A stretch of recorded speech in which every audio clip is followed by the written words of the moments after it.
হবিগঞ্জের শায়েস্তাগঞ্জ থানার ওসিকে ধমক দেওয়ার ঘটনায় আটক বৈষম্য বিরোধী ছাত্র আন্দোলনের হবিগঞ্জ জেলা সদস্য সচিব মাহাদি হাসানকে আদালতে তোলা হয়েছে। সকালে হবিগঞ্জের সদর থানা থেকে চিফ জুডিশিয়াল ম্যাজিস্ট্রেট আদালতে আনা হয় তাকে।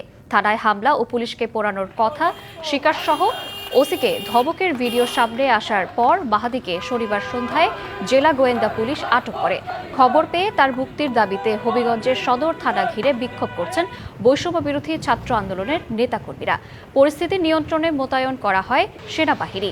মাহাদি হাসানের জেলা সদস্য সচিবের পদ স্থগিত করে কারণ দর্শানোর নোটিশ দিয়েছে বৈষম্য বিরোধী ছাত্র আন্দোলন। এদিকে মাহাদির মুক্তির দাবিতে শনিবার রাতে শাহবাগে অবরোধ করে সংগঠনটি।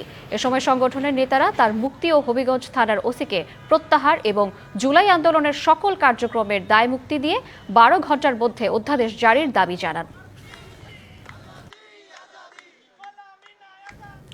এ বিষয়ে আরও জানাতে আমাদের সঙ্গে যুক্ত হচ্ছেন সহকর্মী সনি আহমেদ। সনি, এই ঘটনা নিয়ে সর্বশেষ কি তথ্য আছে আপনার কাছে জানাবেন? আমি এই মুহূর্তে আছি হবিগঞ্জের জুডিশিয়াল আদালতে।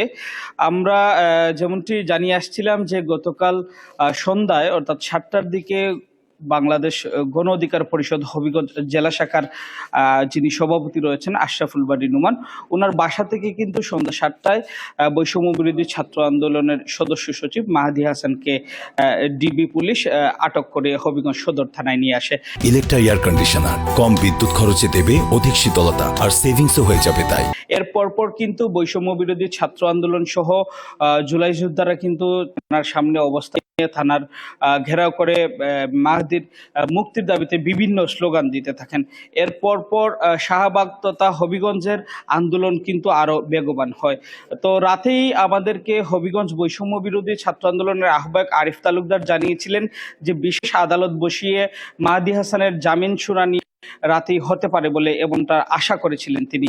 পরবর্তীতে বিচারক না থাকার কারণে ওই বিশেষ আদালতটির রাতে বসেনি। পরবর্তীতে তিনি জানিয়েছেন যে সকালে তাকে আদালতে তোলা হবে। তার পরিপ্রেক্ষিতে সকাল 7টা 20 দিকে হবিগঞ্জের জুডিশিয়াল ম্যাজিস্ট্রেট আদালত শায়েস্তাগঞ্জ থানার দায়িত্বপ্রাপ্ত আব্দুল মান্নানের আদালতে মাহাদি হাসানকে নিয়ে আসা হয়েছে।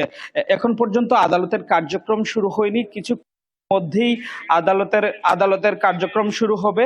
আদালতের কার্যক্রম কিছুক্ষণের ভিতরেই শুরু হবে এবং বৈষম্য বিরোধী ছাত্র আন্দোলন নেতৃবৃন্দরা আদালতের নিচে অবস্থান করছেন।